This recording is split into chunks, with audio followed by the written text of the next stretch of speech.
네, 오늘 하나님의 말씀 증거하도록 하겠습니다. 요한계시록 20장 11절부터 15절 말씀입니다. 교독하도록 하겠습니다.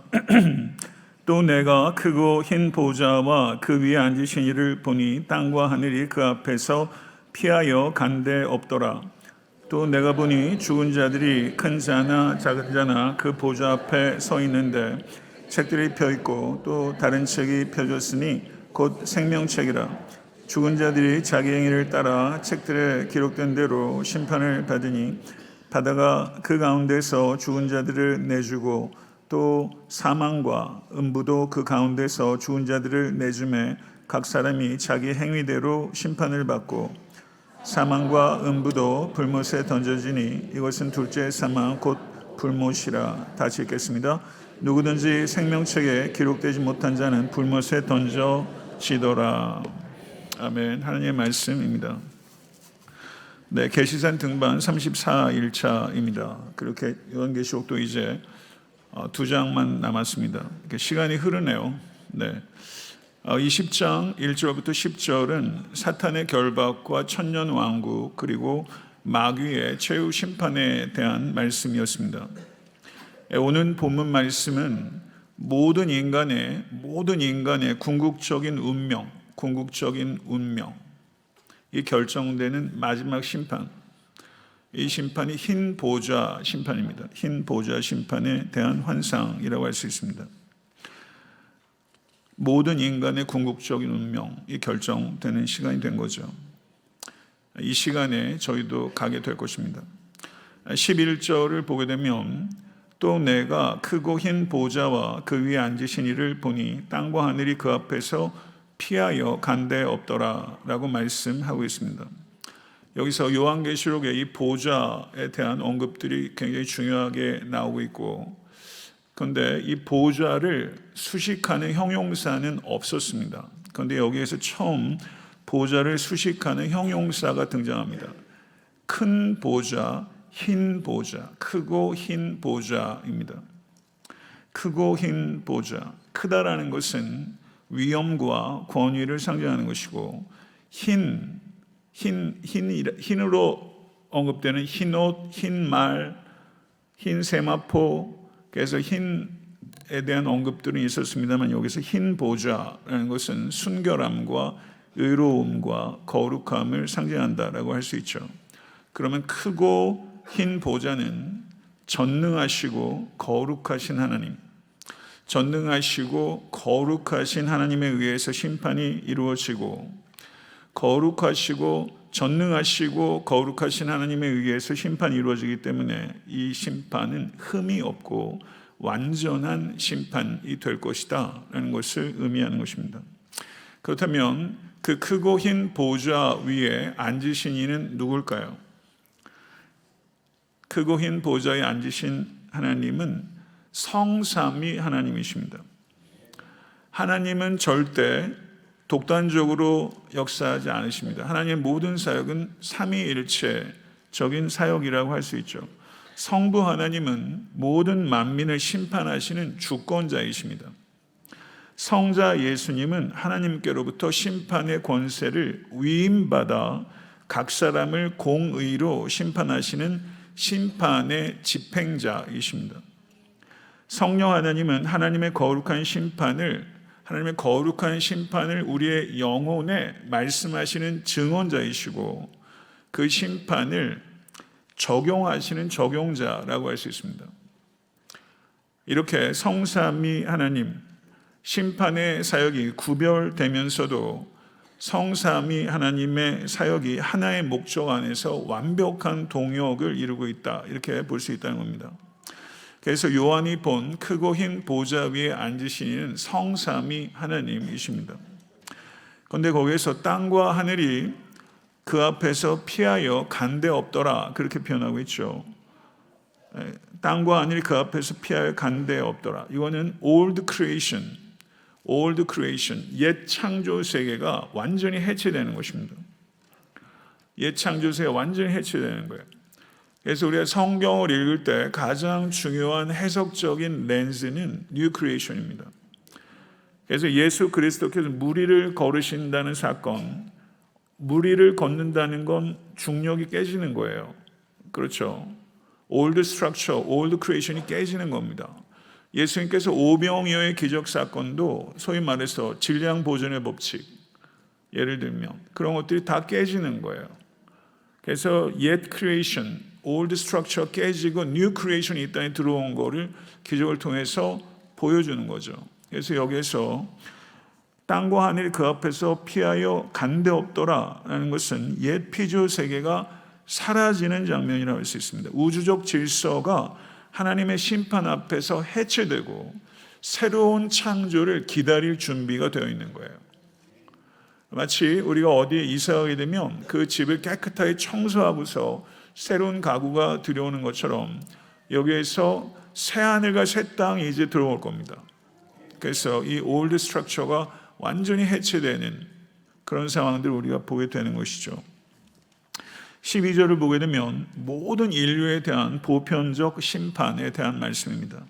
제가 모든 인류라는 것을 강조하는 이유는 해석적으로 여기에서 12절을 모든 인류에 대한 심판으로 이해하지 않는 사람들도 있기 때문입니다. 어떤 학자는 모든 인류가 아니라 이것은 의인에 대한 심판이다 얘기하는 사람도 있고요. 악인에 대한 심판을 얘기하는 사람 것이다 라고 얘기하는 사람들도 있습니다. 그런데 제가 이렇게 아무리 봐도 물론 많은 학자들의 견해들을 제가 견주어 보고 판단하는 거죠. 그런데 여기선 모든 사람에 대한 심판으로 보는 것이 타당하다. 그런데 그거에 대한 논거까지 제가 다 얘기해 버리면 이건 너무 지나치게 들어가는 거기 때문에 제가 그런 얘기는 안 하는 겁니다. 그래서 모든 인류에 대한 보편적 심판이에요. 여기 보게 되면 또 내가 보니 죽은 자들이 그렇게 말하고 있죠. 죽은 자들. 과거의 모든 시대에 믿는 자와 믿지 않는 자들을 포함한 죽은 자들. 죽은 자들이 다 부활합니다. 믿는 자의 부활이 있고 믿지 않는 자의 부활이 있습니다. 큰 자나 작은 자나 다 부활합니다. 큰 자나 작은 자라는 것은 사회적 주의, 그 소유의 정도, 명성, 그 외에 사람을 가르는 모든 기준과 상관없이 심판자 앞에 우리는 모두 동등하게 됩니다. 우리는 하나님 앞에 동등합니다. 우리에게 있어 중요한 건 예수 안에 있느냐, 예수 밖에 있느냐 밖에 없어요. 우리가 이 세상에서 캐테고라이즈하는 모든 기준들은 다 허물어져요. 없어요. 정말 중요한 건 우리가 예수 안에 있느냐 하는 것밖에 없어요. 그래서 하나님 앞에 심판자 앞에 우리는 동등합니다. 그 보좌 앞에 다 서게 됩니다. 그 보좌 앞에 서게 되는데 하나님은 참되고 의로우신 심판자이십니다. 그 보좌 앞에 섭니다. 이거는 우리가 다 직면하게 될 절대적인 현실이에요. 누구도 회피할 수 없어요. 그 보좌 앞에, 그 심판의 보좌 앞에 우리가 다 서요. 믿는 자도 심판받습니다. 믿지 않는 자도 심판받아요. 그런데 12절을 보시면 12절 한번 보시죠.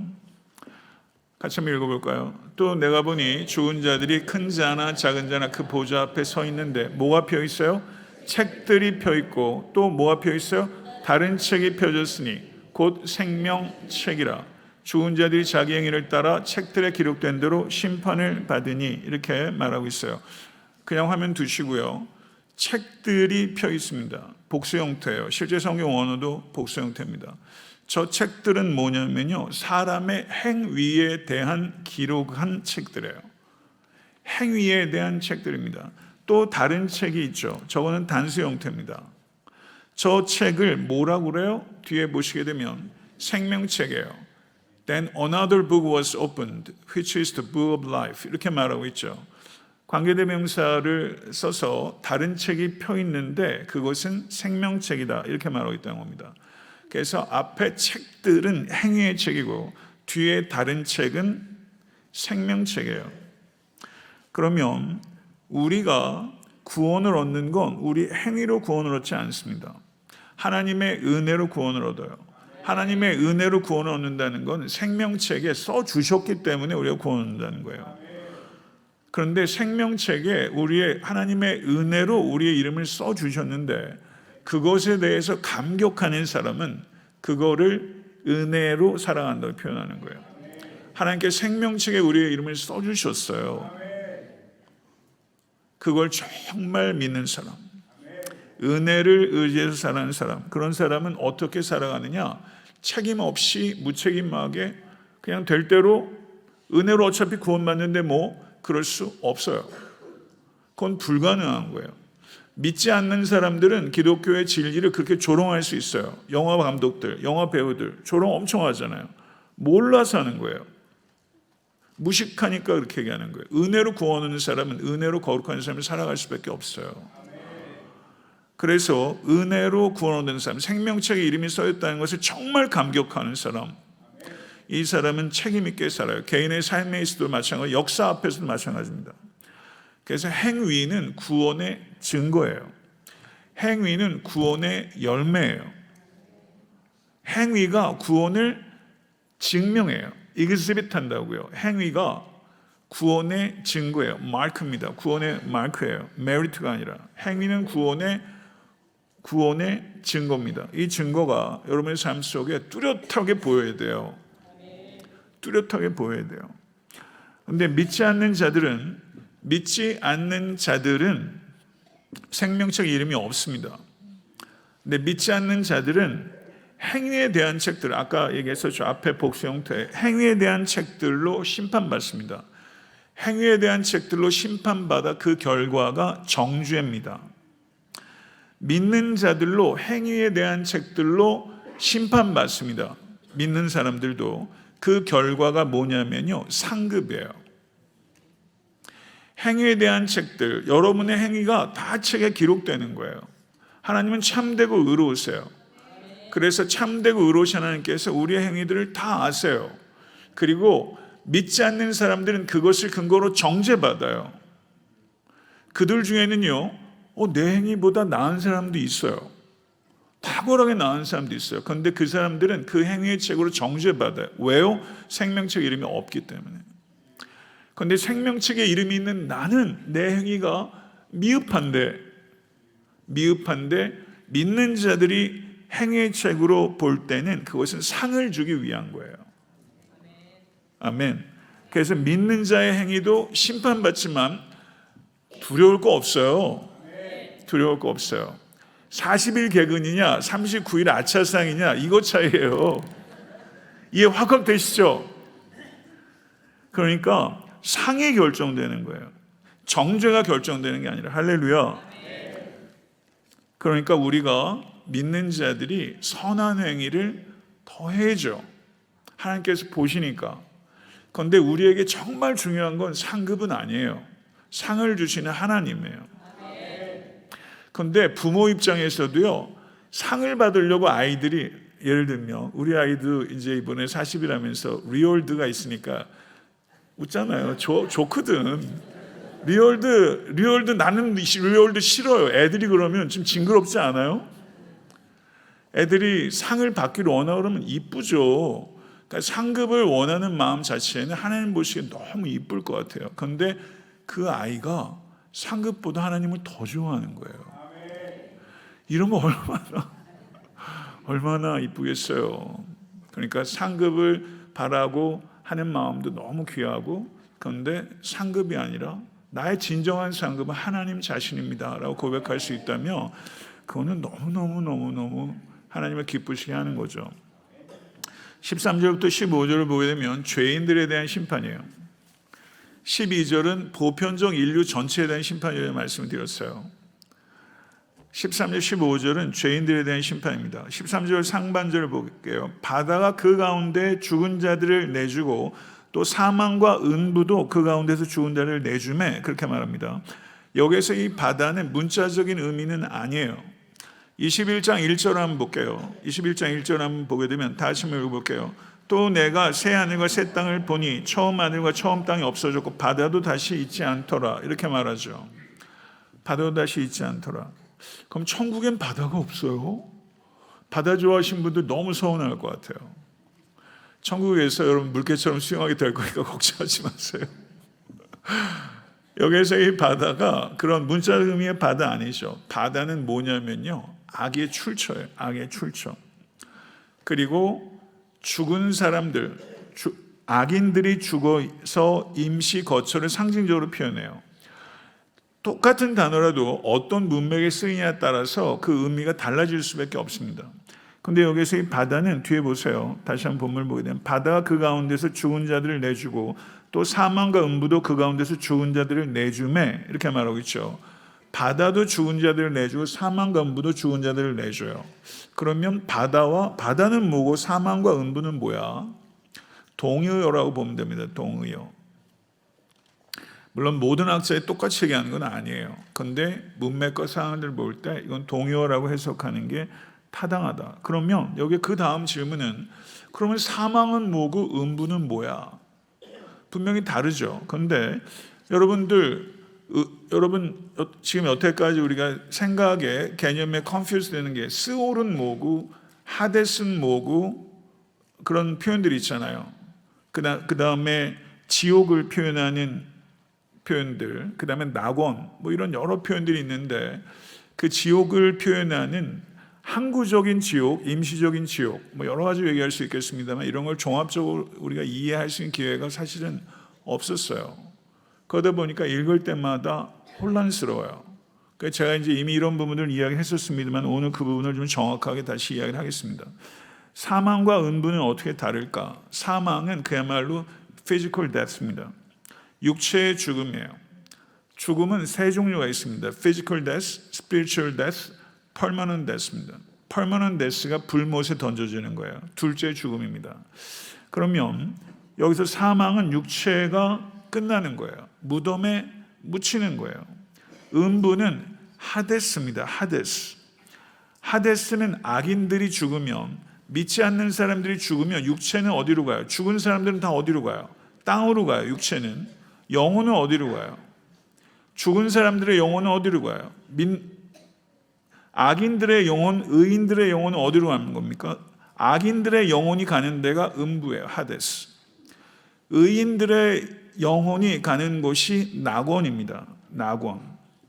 임시거처예요. 하데스, 음부도 임시거처고 낙원도 임시거처예요. 임시거처라고 하는 이유는 예수님께서 다시 오시면 우리가 permanently 거할 때로 가요. 그럼 낙원에 있던 사람은 어디로 가요? 천국으로 가는 거예요. 음부에 있는 사람은, 하데스에 있는 사람은 어디로 가요? 지옥으로 가는 거예요. 그래서 임시거처예요. 임시감옥. 음부는 임시감옥이에요. 그것이 스올이에요. 스올이 하데스와 같은 의미예요. 스올이란 말 욥기에서도 나오고 뭐 구약 성경에 스올이란 말 많이 나와요. 스올이 곧 하데스다. 그러면 사망과 음부도 그 가운데서 죽은 자들을 내주매 이렇게 말하죠. 죽은 자들을 내준다고 그랬어요. 이거는 악인의 부활을 의미하는 것입니다. 그러면 여기서 의인의 부활과 악인의 부활, 생명의 부활과 심판의 부활에 대해서 이야기를 해야 됩니다. 이건 성경에서 일관되게 이야기를 하는 거예요. 구약 성경의 예언에서부터 예수님의 말씀, 사도들의 증언, 계시록의 말씀, 그리고 교회 역사의 고백 등을 통해서 의인의 부활과 악인의 부활을 이야기합니다. 가장 먼저 다니엘서 12장 2절을 보게 되면 땅의 티끌 가운데서 자는 자 중에 많은 사람이 깨어나 영생을 받는 자가 있겠고 수욕을 받아 영원히 부끄러움을 당할 자도 있을 것이며 말하죠. 죽은 자들이 깨어납니다. 이건 육체의 부활을 말하는 거예요. 그 결과가 두 가지예요. 영생이나 영벌이에요. 이중적 운명이에요. 영생, 영벌. 천국, 지옥입니다. 이후 신약에서도 예수님께서 요한복음 5장 28절 29절에 이렇게 말씀하셨어요. 요한복음 5장 28절 29절 다시 한번 읽어보겠습니다.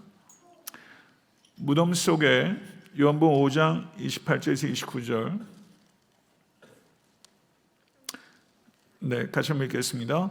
이를 놀랍게 여기지 말라. 무덤 속에 있는 자가 다 그의 음성을 들을 때가 오나니 선한 일을 행한 자는 생명의 부활로 악한 일을 행한 자는 심판의 부활로 나오리라. 이렇게 말하고 있죠. 나오리라 라고 말씀했어요. 무덤 속에 있는 자가. 이건 당연히 무덤 속에 있는 자가 나오는 거잖아요. 육체의 부활을 이야기하는 거예요. 그 부활이 뭐냐? 생명의 부활, 심판의 부활이에요. 반드시 일어나요. 사도 바울께서 사도행전 24장 15절에 이렇게 말씀합니다. 사도행전 24장 15절에요. 같이 한번 읽어볼게요. 그들이 기다리는 바 하나님께 향한 소망을 나도 가졌으니 곧 의인과 악인의 부활이 있으리라 함이니이다. 이렇게 말했어요. 웨스트민스터 신앙 고백 33장 2조를 보게 되면 그 내용은 좀 길어요. 그래서 제가 요약해서 말씀드리겠습니다. 웨스트민스터 신앙 고백입니다. 의인과 악인의 육체적 부활 이후 최후 심판의 목적을 설명하면서 하나님께서 택한 자에게는 긍휼의 영광을, 버려진 자에게는 공의의 영광을 드러내십니다.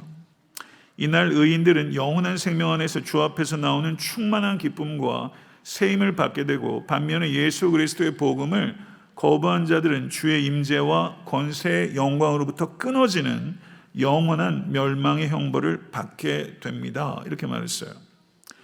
긍휼의 영광, 공의의 영광. 믿는 자에게는 긍휼의 영광이, 믿지 않는 자들에게는 공의의 영광. 하나님의 공의롭고 정당하신 심판이 임한다는 거예요. 그래서 오늘 설교의 제목이 긍휼의 영광, 공의의 영광이에요. 이건 웨스트민스터 신앙 고백에서 제가 차용한 단어입니다. 명확하잖아요. 끝은 둘 중에 하나예요. 명확해요. 이걸 알고 사는 것과 모르고 사는 것과, 여러분 이걸 모르고 산다는 게 얼마나 두렵고 얼마나 무모한 것인지 몰라요. 이걸 알게 하신 하나님께 감사드립니다. 결론적으로 말하면 의인과 악인 모두 육체의 부활이 있어요. 그런데 의인의 부활은 생명과 영광을 위한 것이고, 악인의 부활은 정죄와 둘째 사망을 위한 것이에요. 둘째 사망. 첫째 사망은 physical death입니다. 그러나 둘째 사망은 우리와 상관없어요. 이 가운데서 있는 분 한 분도 둘째 사망에 빠지면 안 됩니다. 한 분도. 여기서 부활한 악인들 역시, 여기서 13절을 보세요. 계속 사실 중요한 얘기예요. 13절 같이 한번 읽어보겠습니다. 다시 한번. 바다가 그 가운데서 죽은 자들을 내주고 또 사망과 음부도 그 가운데서 죽은 자들을 내주매, 저 부분이에요. 각 사람이 자기 행위대로 심판을 받고. 그렇게 말했죠. 각 사람도, 여기에서 각 사람은 누구예요? 악인들이죠. 악인들도 각 사람도 자기 행위대로 심판을 받는다. 의인도 행위의 책을 통해서 행위대로 상급을 받는다. 그러면 여기서 각 사람도 자기 행위대로 심판을 받는다. 그러면 악인들에도 형벌의 정도가 다를까요? 같을까요? 악인들에게도 형벌의 정도가 차등이 있다라는 의미로 해석하는 것이 타당하겠죠. 그렇죠. 악인들도. 그래서 저도 사실은 요한계시록 설교를 거의 들어본 적이 없고, 학교에서도 요한계시록을 별로 가르치는 과목이 사실은 없어요. 그래서 이번에 제가 이렇게 쭉 문맥을 따라서 해석하면서 제가 깨달은 부분이 참 많아요. 그래서 너무너무 감사한 거예요, 제가. 근데 여기서 상급과 형벌도 상급도 그 행위에 따라서 등급이 있다면, 악인의 행위도 그 행위에 따라서 등급이 있다라고 이쪽을 그렇게 해석했다면 이쪽도 그렇게 해석하는 게 타당하죠.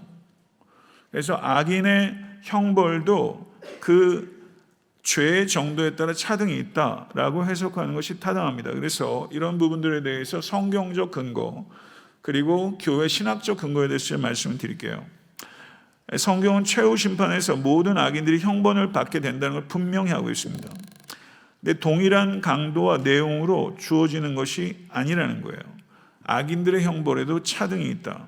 그러면 마태복음 11장 21절에서 24절에 회개하지 않은 고라신과 벳세다를 책망하면서 주님께서 뭐라고 말씀하시면, 심판날에 두로와 시돈이 너희보다 견디기 쉬우리라 말씀하시면서 회개하지 않는 도시에 더 큰 심판이 주어진다. 그래서 형벌의 강도가 견디기 어려움의 차이가 있을 것이다 라는 것을 시사하신 것으로 해석하는 게 타당합니다. 누가복음 12장 47절 48절 한번 볼게요. 누가복음 12장 47절 48절 같이 한번 읽겠습니다. 주인의 뜻을 알고도 준비하지 아니하고 그 뜻대로 행하지 아니한 종은 많이 맞을 것이요. 48절 알지 못하고 맡을 일을 행한 종은 적게 맞으리라. 무릇 많이 받은 자에게는 많이 요구할 것이요 많이 맡은 자에게는 많이 달라 할 것이니라. 이렇게 말씀하셨어요. 여기에서도 죄를 인지하고 있느냐 인지하지 못하느냐 상태에서 죄를 짓느냐에 따라서 책임의 정도가 발생한다는 거잖아요. 인지 여부에 따라서 심판의 강도가 달라진다는 뜻이죠. 로마서 2장 5절부터 6절 한번 보게 되면 사도 바울이 거기서 이렇게 말씀합니다. 하나님께서 각 사람에게 그 행한 대로 보응하시리라 이렇게 말하고 있는 것이죠. 행한 대로 상급도, 행한 대로 형벌도 있다 이렇게 표현한 거죠. 저는 이와 같은 성경적 원칙을 바탕으로 신학자들과 복음주의 설교자들의 입장을 실제 원문을 가지고 어제 좀 확인해 봤어요. 네, 왜냐하면 이게 중요한 말이잖아요. 제가 설교를 하면서 강대상에서 하는 모든 말들이 다 신학적으로 다 옳다, 저는 그렇게 생각하진 않아요. 근데 제가 가지고 있는 지식과 또 경험의 어떤 한계들 속, 나이 한계 속에서 제가 이해하는 부분에 분명히 부분적인 부분도 있고 개선될 부분도 있겠죠. 그런데 아주 중요한 부분을 의도적으로 반복한다면 이단입니다. 근데 실수할 수 있어요. 그러면 제가 실수를 인지하면 강대상에서 그걸 커렉션하면 되는 거죠. 네, 그런데 이게 워낙 중요한 부분이라 제가 어저께 조금 실제 원문을 좀 찾아보려고 애를 썼어요. 그래서 조나단 에드워즈가 뭐라고 말했냐면 The Eternity of Hell Torments 라는 설교와 Sinners in the Hands of an Angry God 라는 설교에서 제가 이제 원문을 확인했고 지옥은 동일한 장소이지만 각인의 죄와 반역의 깊이에 따라 더 심각하고 고통스러운 상태가 주어진다. 이렇게 설교했습니다. 존 맥카서 지금 캘리포니아 쪽에서 목회하시죠. Truth About Hell, 지옥에 대한 진실이라는 설교에서 누가복음 12장, 제가 아까 예를 들었던 본문이죠. 지옥에서의 형벌은 죄의 양이나 본질뿐만 아니라 복음과 진리에 대한 반응에 따라 달라질 수 있습니다. 복음을 듣고도 거부한 자는 더 큰 형벌을 받을 것입니다. 이렇게 말했어요. 본문을 상식적으로 이해하면 이렇게 말할 수밖에 없죠. R.C. 스프라울 목사라는 사람이 있습니다. 그의 강의 Degrees of Punishment, 형벌의 정도라는 그의 강의, 벌써 그 안에 형벌의 정도가 있다는 거잖아요. 하나님의 공의는 단순하게 정죄, 무죄만을 나누는 것이 아니라 각 죄에 합당한 형벌의 무게까지도 정확히 구별하여 집행하신다. 이렇게 말씀하고 있습니다. 결론적으로 말하면 하나님의 심판은 무차별적인 정죄가 아니라 각 사람의 행위와 책임에 따라 공의롭고 정확하게 이루어지는 차별 있는, 차등 있는 형벌이라는 것. 이게 성경과 신학이 함께 증거하고 있는 바죠. 그렇기 때문에 이 고통의 깊이와 강도는 그 사람의 삶에 따라 달라진다.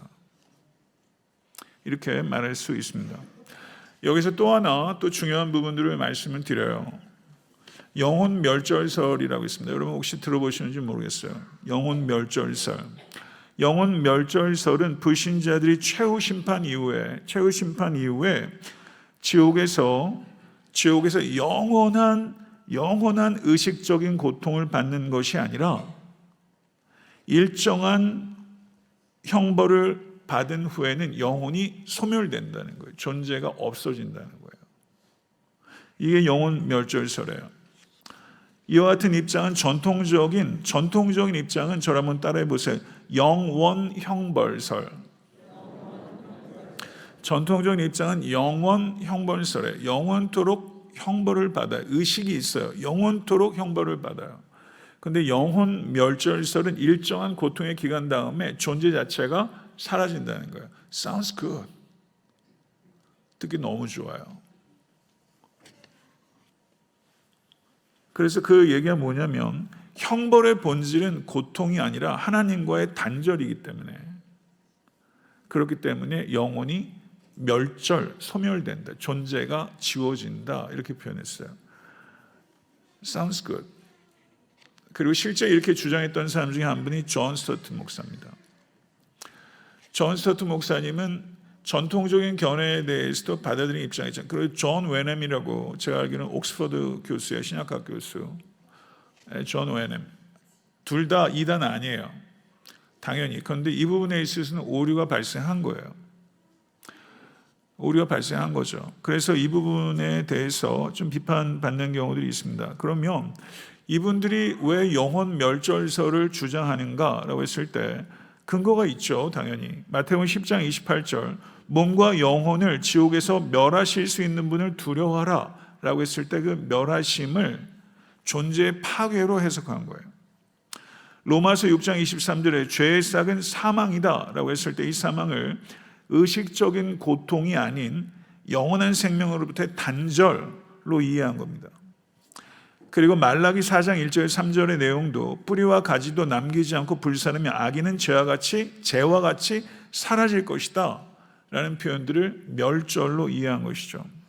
그러면 이 영혼 멸절을 공식적인 교리로 채택하는 것이 있는가 또 찾아봤어요. 왜냐하면 이중삼중으로 좀 정확하게 얘기를 해야 되니까. 어디가 얘기하냐면 제7일 안식교, 여호와의 증인, 어저께 저희 집에 전도하러 오셨던 분들, 네, 여호와의 증인 훌륭하신 분들이에요. 하여튼 가짜가 더 진짜 같아. 열나요 저는. 네. 그래서 여호와의 증인도 영혼 멸절설을 주장해요. 대부분의 개신교 정통 교파들 다 영혼 멸절설을 비정통적이고 성경적 근거가 부족한 견해, 그러니까 비정통적, 비성경적이라고 이야기를 하고 있어요. 부분적으로 공감되는 내용들이 있어요. 그런데 그것이 정통적인 그리고 성경적인 견해 안에 흐름 안에 있지 않아요. 위험하죠. 네, 그래서 영혼 멸절설은 서구 학계에서는 이런 부분들을 논의의 대상 정도로 받아들일 이단까지는 정죄하지 않는지 모르겠습니다만은 한국의 모든 교단에서 영혼 멸절설 다 이단으로 규정하고 있어요. 명확하게 헌법상 그렇게 헌법에 나왔는지 모르겠는데 어저께 그 전천년설이나 이런 거는 저희 교단에서 헌법 안에 들어가 있습니다. 14절부터 15절 한번 볼게요.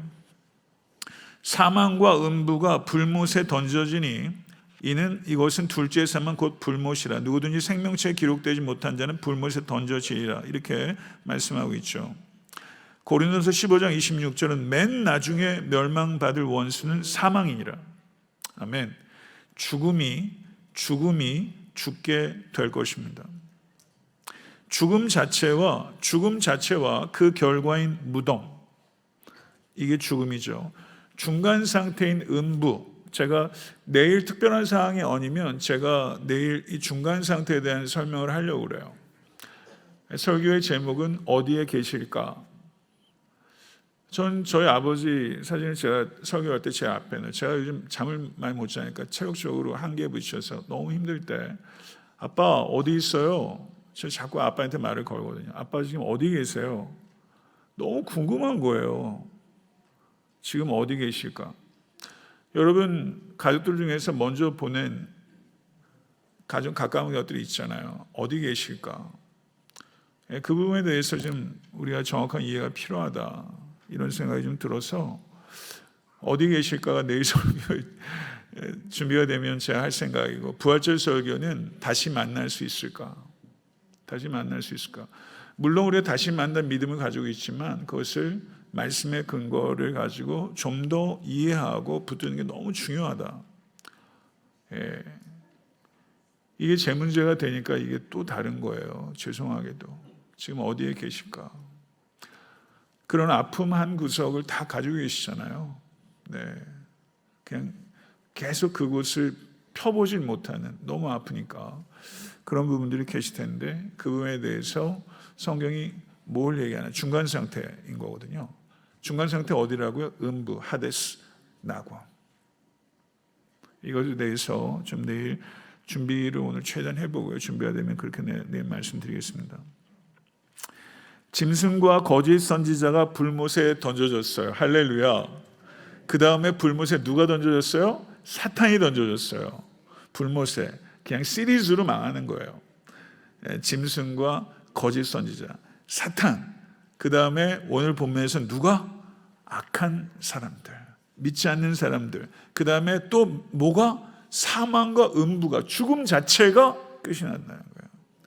불못에 들어가는 이 악당들, 조폭들 다 지금 이제 불못에 다 던져져요. 할렐루야. 그럼 여기에서 불못, lake of fire, 불못이 예수님께서 마태복음 10장 28절에서 말씀하신, 마태복음 10장 28절 한번 읽어볼게요. 마태복음 10장 28절 같이 한번 읽어보십시다. 몸은 죽여도 영혼은 능히 죽이지 못한 자들 두려워하지 말고 오직 몸과 영혼을 능히 지옥에 멸하실 수 있는 두려워하라. 여기 지옥이라고 있죠. 이 지옥이 뭐냐면 게헨나예요. 게헨나. 스올, 하데스 같은 거예요. 하데스, 그 다음에 게헨나. 게헨나는 지옥입니다. 그러면 이 불못과 게헨나는 최종적인 지옥이에요. 최종적 지옥. 하데스는 임시적 거처예요. 음부가 하데스죠. 임시적 거처입니다. 낙원 임시적 거처예요.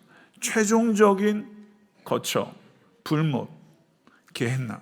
그게 지옥이에요. 게헨나가 흰놈의 골짜기라는 말에서 유래된 것입니다. 예수님께서 마태복음 10장 28절에서 얘기하는 건 불못, 곧 게헨나를 이야기한 것이죠. 영원한 지옥입니다. 헬입니다. 헬. 말씀을 맺도록 하겠습니다. 오늘의 뷰포인트. 크고 흰 보좌, 전능하시고 거룩하신 삼위일체 하나님께서 완전한 마지막 심판을 하실 것입니다. 아멘. 모든 사람들이 보좌 앞에 서게 될 것이고, 책이 두 가지라고 그랬어요. 생명책 그리고 행위의 책. 생명책이 열리고 행위의 책이 열려요. 모든 믿는 자는 은혜로 구원을 얻어요. 그리고 모든 믿는 자 행위의 책들 촥 열린다니까요. 그리고서 뭘 받아요? 행위에 따라 상급을 받아요. 달란트 시장 열린다니까요. 촥 열려서 행위대로 상급을 받아요. 그런데 불신자에게 행위의 책이 촥 열리면 그건 상급이 아니에요. 뭐라고요? 정죄가 일어나는 거죠. 사망과 음부마저 불못에 던져지는 장면, 그 장면은 죽음 자체가 완전히 정복되고 폐기된다는 뜻입니다. 의인의 부활은 생명과 영광을 위한 것이고 악인의 부활은 정죄와 영벌을 위한 것입니다.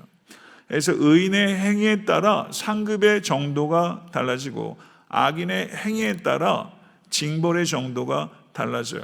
영혼 멸절설, 비정통적이고 비성경적입니다. 받아들일 수 없는 신학적 입장이에요. 사망도 음부도 더 이상 존재하지 않게 될 날이 올 거예요. 할렐루야. 아멘. 마지막 날에 크고 흰 보좌 앞에 우리의 모든 삶이 드러나게 될 거예요. 모든 행동이 판단받게 될 거예요. 우리가 할 수 있는 선한 행동 중에 하나 뭔지 아세요? 우리가 할 수 있는 선한 행동 중에 가장 선한 행동 중에 하나 뭔지 아세요? 맞추시는 분은?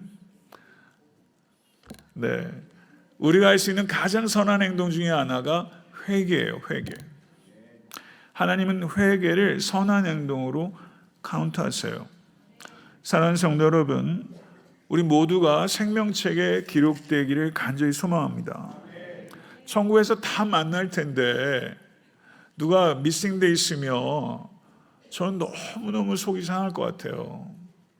한 사람도 예외 없이 거기서 다 만나서 어린 양의 혼인잔치에 다 있을 수 있기를 간절히 소망하고, 그리고 합당한 삶의 열매를 맺어서 성도님께서 모두 다 그냥 상급을 이렇게 그냥 어떻게 하지 못할 만큼 너무 꽃다발 많이 받아 땅에 떨어지는 것처럼 그렇게 많은 상급을 받으시는 모든 성도 되시길 간절히 축원합니다. 믿는 자는 죽으면 어디로 가요? 낙원으로 가요. 믿지 않는 자는 죽으면 어디로 가요? 음부로 가요. 그리고 예수 그리스도께서 다시 오시면 낙원에 있던 성도는 어디서 살아요? 새하늘과 새 땅. 음부에 있던 사람이 예수 그리스도께서 다시 오시면 어디로 가요? 불못으로 가요. 불못. 그게 게헨나, 영원한 지옥이죠. 짐승도 거짓 선지자도 사탄도 사망과 음부도 모두 불못에 던져질 거예요. 이것이 역사의 끝이에요. 이것이 복음의 결론이에요. 할렐루야. 하나님께서는 그날에 믿는 자들에게는 어떤 영광을 나타내시고, 저 한번 따라해보세요. 긍휼의 영광. 믿는 자들에게는 긍휼의 영광을 나타내시고, 악한 자들에게는 어떤 영광? 공의의 영광을 나타내세요. 할렐루야. 아멘. 여러분, 너무 감사한 것 같아요. 이제 역사에 대한 이해를 성경적으로 하게 된 거죠. 세상 토인비도 이걸 알까요? 역사학자들이 역사의 결국을 모르면 낭패죠. 근데 우리가 역사학자들에 비해서 역사에 대한 지식은 진짜 비교도 못할 만큼 없지만 우리에게 있어서는 가장 중요한 역사의 본질을 알고 있잖아요. 이걸 안다면 그 다음 뭐예요? 전도하고 그 다음에 뭐예요? 선한 일을 하는 거죠. 이 일들을 하셔야 이거를 이해하고 믿은 거예요. 이걸 정말 믿었는데, 정말 사람의 결국이 어떻게 되는 걸 아는데 어떻게 전하지 않을 수 있을까? 저도 이런 모순을 꽤 오래 살았어요. 믿는다고 하면서 전하지 않는 그 모순을 오래 살았어요. 어쩌면 지금도 그런 모순의 일부분을 그냥 저는 맨날 교회집 하면서 목회자로서 맨날 그냥 책 보고 말씀 연구하고 사역하며 분주해서 영혼에 대한 관심을 갖지 못해요. 예수님께 내가 갔을 때 예수님께서 저한테 안목사라고는 안 하실 것 같아요. 제 이름을 부르시면서 전도했냐고 물으실 것 같아요. 그거에 대한 대답이 제가 있어야 된다, 이런 생각이 들어요. 그래서 여러분 복음 전도 하시기를 간절히 소망합니다. 아멘. 네, 할렐루야.